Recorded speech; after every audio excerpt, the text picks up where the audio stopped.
নমস্কার বন্ধুরা, এই ভোর রাত্রেই আমরা বেরিয়ে পড়েছি আমাদের গন্তব্যস্থলের উদ্দেশ্যে। আর কিছুক্ষণের মধ্যেই আমরা যাব আমাদের গন্তব্যস্থলে। বকখালিতে প্রচুর মানুষ সবসময় ঘুরতে যান। বহু ব্লগার, বহু ইউটিউবার তারা ভিডিও করেন বকখালির হোটেল, বকখালিতে কিভাবে থাকবেন সেই সব নিয়ে। কিন্তু আমাদের উদ্দেশ্য বকখালি যাওয়ার সম্পূর্ণ আলাদা। আমাদের উদ্দেশ্য হলো বকখালিতে বসবাসকারী যে সাধারণ মানুষ তাদের জীবনযাত্রা তুলে ধরা। দেখা যাক আমরা কতটা সফল হতে পারি। সঙ্গে থাকুন, আশা করছি ভিডিওটা আপনাদের খুবই ভালো লাগবে। অবশেষে আমরা গন্তব্যস্থলে পৌঁছলাম। কি অপরূপ দৃশ্য দেখুন। বকখালি সবাই আসেন, কিন্তু বকখালির এটা অফবিট জায়গা, এখানে টুরিস্টরা সাধারণত আসেন না। এখানে অ্যাকচুয়ালি এখানকার স্থানীয় মানুষজন, গ্রাম, বকখালির যে গ্রাম, সেই গ্রামের পাশেই এইটা আর কি, এই জায়গাটা। এখানে সাধারণ লোকেরা, বকখালির সাধারণ মানুষরা এখানে থাকে। আশেপাশে প্রচুর গ্রাম আছে বকখালি। বর্তমানকালে কিছু কিছু টুরিস্ট এখানে আসা শুরু করেছেন, দেখতেই পাচ্ছেন। অল্প কিছু টুরিস্ট, এইভাবে টুরিস্ট আসে না, অল্প কিছু টুরিস্ট এখানে আসে।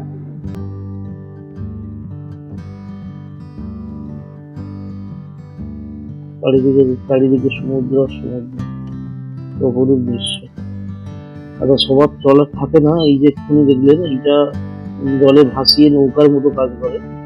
যাদের ট্রলার নেই, যারা এই এখানে মোটামুটি নিজেদের মাছ, যেটুকু নিজেদের মাছ, নিজেদের খাবার জন্য যেটুকু মাছের প্রয়োজন হয়, কিন্তু দূরে দূরে এখানে বুঝতে পারছেন না আপনারা, কিন্তু এইখানে আপনাদের জাল পাতা আছে।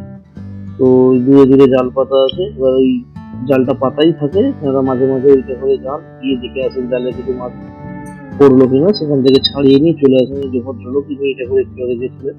তো যা মাছ পড়ে নিয়ে এসে নিজেরা নিজেদের দৈনন্দিন জীবনের জন্য যে মাছ প্রয়োজন সেগুলো করেন। আচ্ছা চলুন ট্রলারের কাছে যাওয়া যাক। দেখছেন লাইন দিয়ে ট্রলার দাঁড়িয়ে আছে।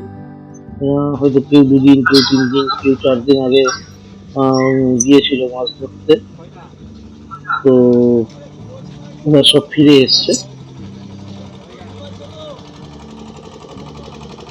এই দূরে দূরে আবার ট্রলার আসছে।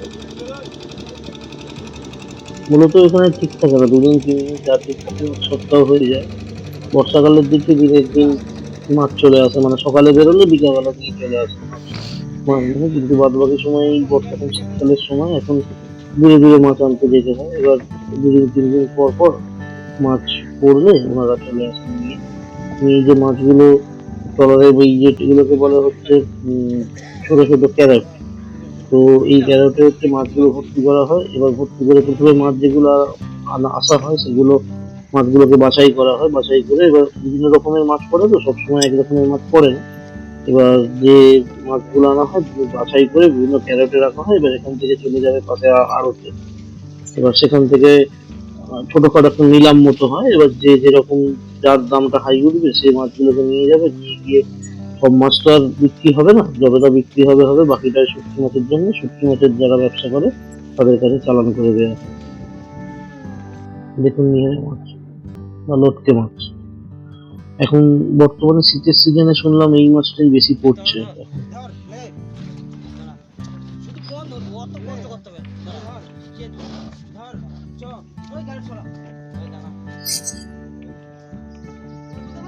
গাড়ি লোড হয়ে আড়তে চলে যাবে।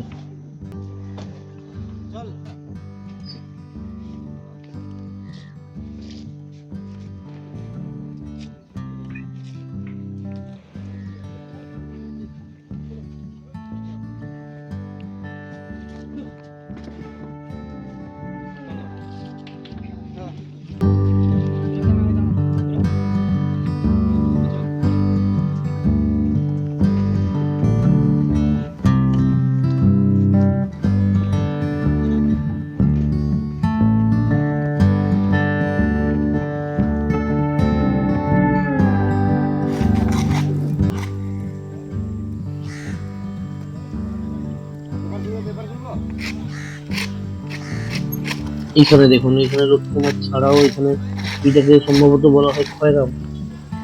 তো যখন অ্যাকচুয়ালি কি হয়, যখন সমুদ্রে জাল দিয়ে দেওয়া হয় তখন তো আমাদের পুকুর বা আমাদের এখানকার মতো একটা আধটা মাছ পড়ে না, যখন যে মাছটা পাওয়া যায় সেটা মানে লটকে লট সেই মাছই পাওয়া যায়, পুরো এক ঝাঁক সেই মাছ পাওয়া যায়। পাশের ট্রলারে দেখলাম নিহেড়ে মাছ পড়েছে, এই ট্রলারে দেখুন এই ট্রলারে আবার পড়েছে এই খয়রা মাছ, জাল ভর্তি শুধু খয়রা মাছ।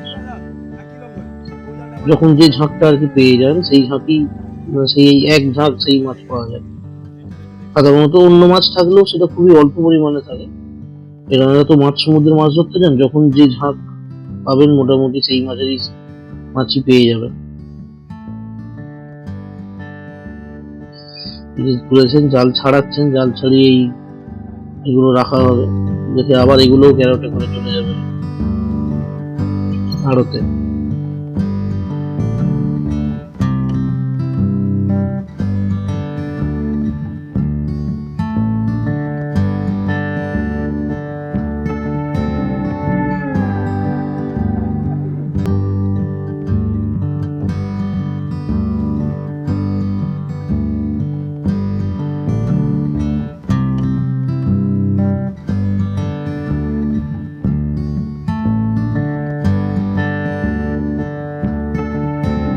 ভদ্রলোকের ছোট নৌকা, উনি ছোট নৌকা নিয়ে বলেছিলাম যাদের ছোট ছোট ট্রলার আছে তারা কাছাকাছি, ট্রলার যাদের নেই ছোট ছোট নৌকা আছে তারা কাছাকাছি জাল ফেলেন। অ্যাকচুয়ালি কাছাকাছি করলে সব রকমের মাছই অল্প বিস্তর পড়ে, কিন্তু মাছ সমুদ্রে গেলে ঝাঁকে ঝাঁকে মাছ পাওয়া যায়। তো এনারা এই গেছিলেন, এখানে দেখুন নানা রকমের মাছ পড়েছে, কোনোটা 6টা, কোনোটা 10টা, কোনোটা 12টা, এইরকম ভাবে পড়েছে। এনারা এই জাল চালিয়ে মাছ দেবে, দিয়ে এনারাও আড়তে দেবে। যে দেখতে পাচ্ছেন ওটা ছাড়াচ্ছে। মাছ ধরা হয়ে গেলেই জাল থেকে ছাড়ানোটা আরো কষ্টকর। এই এক পিস করে এরকম ভাবে মাছ ছাড়ানো খুবই কষ্টসাধ্য।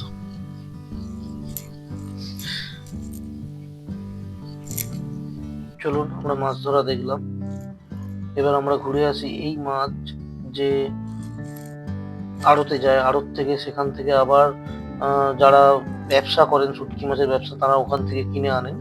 তারা যেখানে নিজেদের ব্যবসাটা করেন সেইখানে যাওয়া যায়, সেই যে গ্রাম তারা নিয়ে এসে করেন। এবার ওখানকারই গ্রামের মহিলারা, গ্রামের বা মূলত মহিলারাই, গ্রামের মহিলারাই সেই শুটকি মাছের যে মাছগুলো বাছাই করা, মাছগুলো যা যাবতীয় যা প্রসেস সেইগুলো করেন। এই দেখুন আমরা গ্রামে চলে এসেছি, চারিদিকে যেগুলো দেখছেন এগুলো সবই বেশিরভাগ জেলেদের বাড়ি।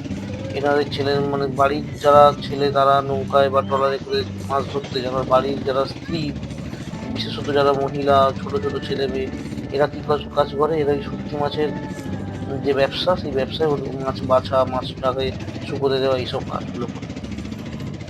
আপনাদের একটা অদ্ভুত তথ্য দিয়ে দিই, এই যে ব্যবসা, এটা কিন্তু এই শুটকি মাছের ব্যবসাটা মূলত 3 মাস হয়। শীতকালের শুরুতে, শীতকাল যখন পড়ছে তখন থেকে শুরু হয়, মোটামুটি আপনাদের 3 মাস, গ্রীষ্ম পড়ার মানে বর্ষা আসার আগে আগেই মাছগুলো মানে এই ব্যবসাটা কিন্তু বন্ধ হয়ে যায়। এই 3 মাসেই এখানে কোটি কোটি টাকার ব্যবসা।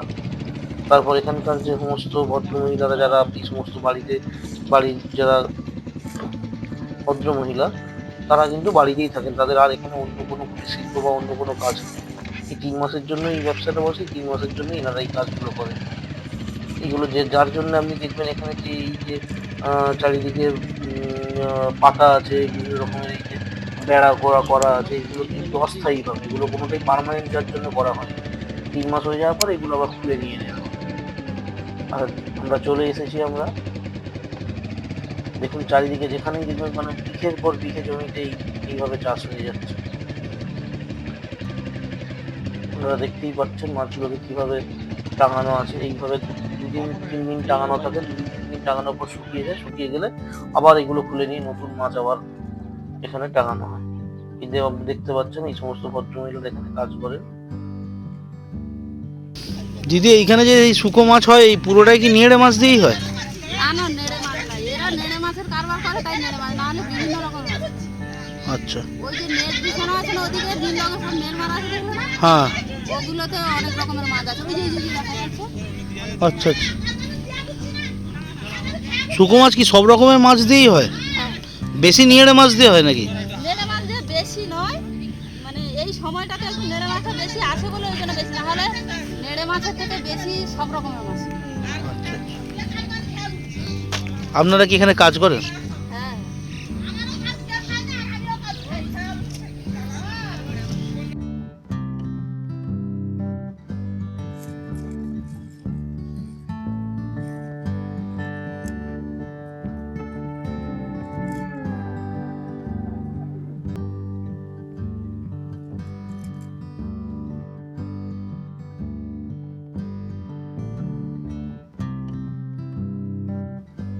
ভালো করে লক্ষ্য করলে বুঝতে পারবেন আপনারা যে দেখুন মাছগুলো শুকিয়ে গেছে। এই মাছগুলো 2-3 দিন আগে সম্ভবত দেওয়া, এগুলো কমপ্লিট। এবার এগুলো খুলে ফেলা হবে, খুলে ফেলে এগুলো প্যাকেট করা হবে।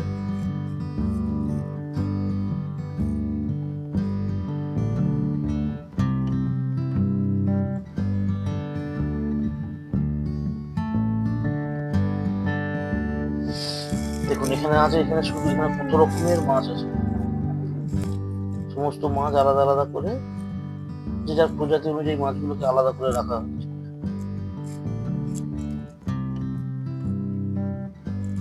সব মাছ এই এই ধরনের মাছ, সব মাছ অ্যাকচুয়ালি টাঙাবার প্রয়োজন হয় না।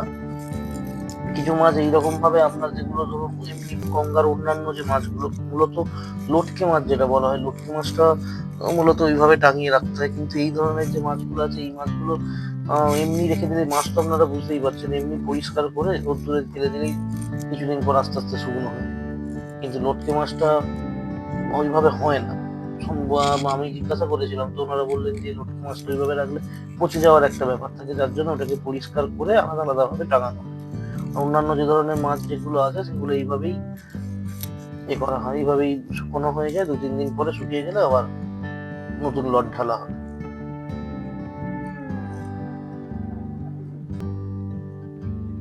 দেখুন কিভাবে মাছগুলোকে নেওয়া হচ্ছে। দুটো মাছ নেওয়া হলো, দুটো করে মাছ নেওয়া হবে। মাছ নিয়ে তাদের মুখটা ফাঁকা করে একটার মুখের ভেতরে একটা মুখ ঢুকিয়ে দিয়ে আটকে দেওয়া হবে। এবার তারপরে এইটাকে পিন দিয়ে ঝুলিয়ে নেওয়া হবে। এই দুটো মাছ নেওয়া হলো, মুখের ভেতর মুখ ঢুকিয়ে আটকে রেখে দেওয়া হলো। চলুন এদের কাছ থেকে কিছু কথা শুনে নেওয়া যাক।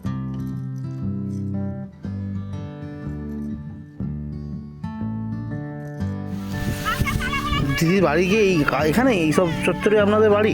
হ্যাঁ হ্যাঁ আমরা মানে রোজ হিসেবে কাজ করেন তাই তো, না কি মানে পুরনো কাজ? এটা ক্যারেট হিসেবে করছি।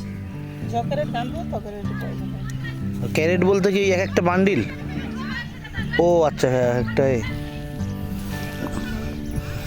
একটা ওই একটা বান্ডিল করলে ক টাকা আপনাদের রোজ দেয়? হ্যাঁ আমাদের এই যে 130 টাকা। ওই একটা পুরো গেঁথে দিলে 130 টাকা তাই তো? কতক্ষণ সময় লাগে মোটামুটি একটা গাঁথতে? কোন সময় লাগে? 3-4 ঘন্টা 5 ঘন্টা লাগে? 2 ঘন্টা লেগে যায়। 2 ঘন্টা, আচ্ছা আচ্ছা।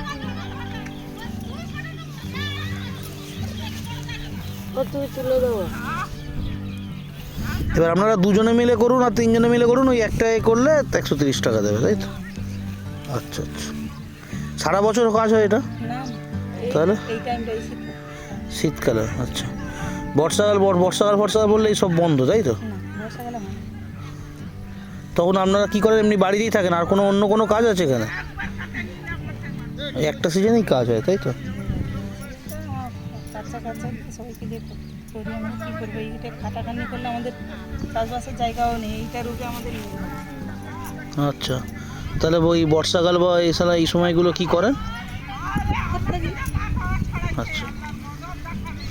আর আপনাদের বাড়ির লোকেরা কি সব নদীতে মাছ ধরতে যায় নাকি? সমুদ্রে যায়, লোকের সঙ্গে যায়। আচ্ছা আচ্ছা। আচ্ছা, এনাদের কথা আমরা শুনলাম। এবার চলুন চলে যাই যে এই যে শুটকি মাছের ব্যবসা হচ্ছে, এই যে মালিক যিনি আর কি 2 মাসের জন্য এই ব্যবসাটা করাচ্ছেন, যিনি এখান থেকে কিভাবে মালটা এক্সপোর্ট করা হয়, কিভাবে মালটা কোথায় বিক্রি করা হয়, কোথায় এর বাজার দর কিরকম, তাদের এই 3 মাসে তাদের কতটা কিভাবে প্রফিট হয়, সেইগুলো জানার জন্য আমরা মালিকের সঙ্গে একটু কথা বলি। চলুন যাওয়া যাক।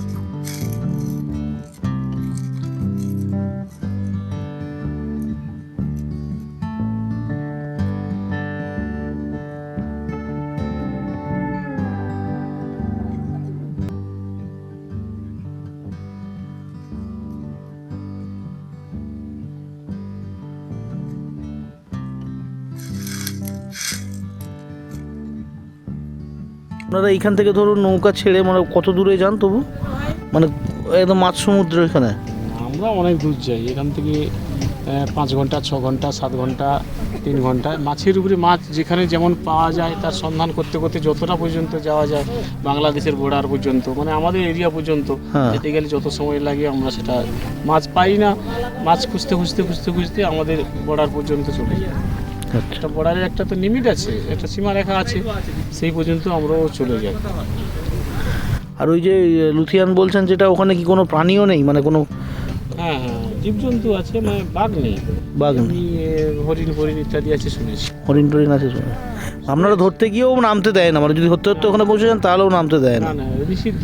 ওরা এটা 2-4 বছর নিষিদ্ধ হয়েছে, আচ্ছা কারণ তার আগে লোকজন উঠতো ঘুরতো, ঠিক আছে, পরে হ্যাঁ। মানে টুরিস্টও যেত, আচ্ছা এখান থেকে হয়ে একটু ঘুরতে টুরতে যেত, আচ্ছা। একটু আনন্দ আছে ওটাই অবশ্য। কিন্তু থাকলে কি হবে, নিষিদ্ধ থাকলে তো আর যাওয়া যাবে না। আর উল্টো দিকে কি আছে? উল্টো দিকে কিছু নেই, সমুদ্র শুধু ওইটুকুই? না, ওইটুকুনের ওই এরিয়াটা একটা অঞ্চলের যত বড় জায়গা তত বড়, এটা মনে হচ্ছে ওইটুকু অনেক। এইটা যেমন লুথিয়ান বলছেন, এই সোজা এটা লুথিয়ান, এই যে বাঁদিকে দেখা যাচ্ছে যে পুরো পুরোটা গোটা গোটা পুরোটা এরিয়া জুড়ে, তাই তো? হ্যাঁ, অনেক বড় এটা। ধরুন আমার মনে হচ্ছে আপাতত 10,000 বিঘা, 5-10,000 বিঘা, আচ্ছা বড় বড় এরিয়া, প্রচুর অনেক বড় এরিয়া। ওটা এক রাউন্ড নৌকা দিয়ে ঘুরে আসতে আপাতত 4 ঘন্টা লাগবে। মানে ওর এধার দিয়ে ঘুরে এসে এক পাক ঘুরতে গেলে আপাতত মিনিমাম 4 ঘন্টা লাগবে, 3 থেকে 4 ঘন্টা লেগে যাবে আচ্ছা। এক রাউন্ড ঘুরে আসতে, মানে নৌকা বড় এরিয়া। এখানে যারা কাজ করে তাদের কিরকম রোজ রোজ কিরকম থাকে? এই যে এইগুলো হচ্ছে ক্যারেট সিস্টেমে কিরাচ্ছে, এই কমলাগুলো 1 ক্যারেটে 140 টাকা। আচ্ছা, ক্যারট মানে ওই আপনার যে এগুলো ড্রাম মতো যেগুলো আছে, ট্রেগুলো? হ্যাঁ, ট্রেগুলো একটা ক্যারেট গিরিয়ে দিলে ওটা ঠিক হয়, 1 ক্যারেট গিরালে এই, আর নাহলে হাজিরিয়া 340 টাকা। আচ্ছা 340 না 42 হচ্ছে এবছর, 40-42 যাই হোক, মোটামুটি একটা এইভাবে চলছে। এখানে কি মানে সব রকম মাছই হয় না, শুধু ওই নিহেড়ে মাছ যেটাকে বলে ওইটাই না, হয়? বিভিন্ন প্রজাতির। আচ্ছা, আর ওইগুলোর রেট কিরকম? এবছরে মাছ নদীতে ফলন কম, সেই জন্য মাছের দাম চূড়ান্ত আছে। এখানেই বিক্রি হচ্ছে মানে এই যে এটা এই কমলা মাছকে বলে, হ্যাঁ। এটা এখানেই বিক্রি হচ্ছে এখন 300 উপরে পাইকারি পাইকারি। পাইকারি 300-র উপরে? আচ্ছা, সব ওই আসাম, ত্রিপুরা এইসব জায়গায় যায়? না, হ্যাঁ, আসাম, ত্রিপুরা, বাংলাদেশ। আচ্ছা, এখান থেকে বাংলাদেশে কিভাবে এক্সপোর্ট হয়? এক্সপোর্টার আছে আচ্ছা এখন আর চড়াইভাবে সব এক্সপোর্টারের হাত ধরেই যায়। আচ্ছা আচ্ছা। তো ড্রাইভার মানে ডাইরেক্ট যাওয়া যাবে না, সব এক্সপোর্টারের হাত ধরে। 1 কেজি মাছ পাঠাতে 116 টাকা খরচা, মানে এলসি এলসি বলে। আর ওইটা মনে হচ্ছে 2 দেশের সরকার নেয় ওই টাকাটা। আচ্ছা আচ্ছা। তারপরে 116 টাকা খরচা শুধু, তারপরে আরও আদার্স খরচা আছে। এবারে আমাদের এখানে হচ্ছে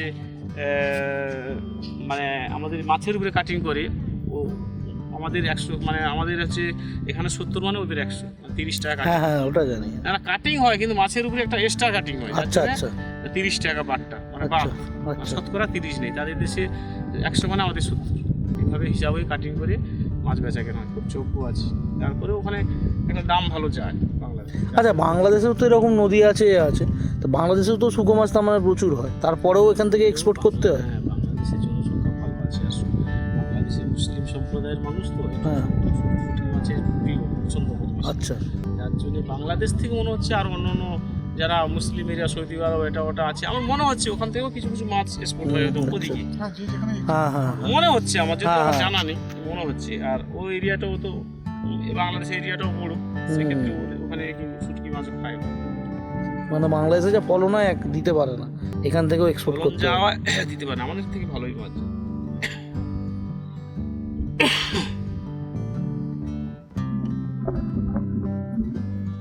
আচ্ছা, এই যে বাড়িগুলো দেখা যাচ্ছে, এই বাড়িগুলো ওই মানে এই কিছুদিন 4.5 মাস 4 মাসের জন্যই বেঁধে এখানেই থাকা দেওয়া হয়?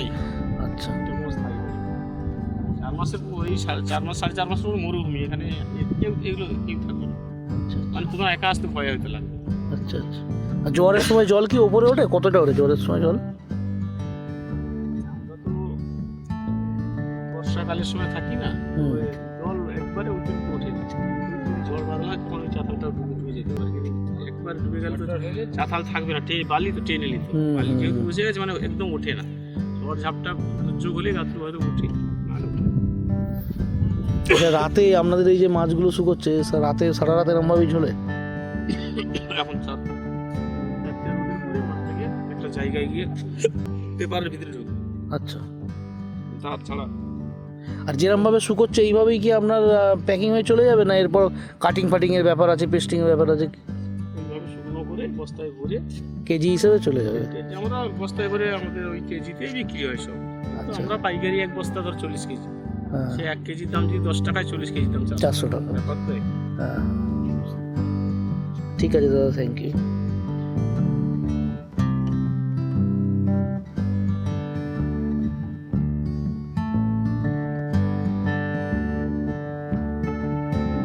এবার ফেরার পালা।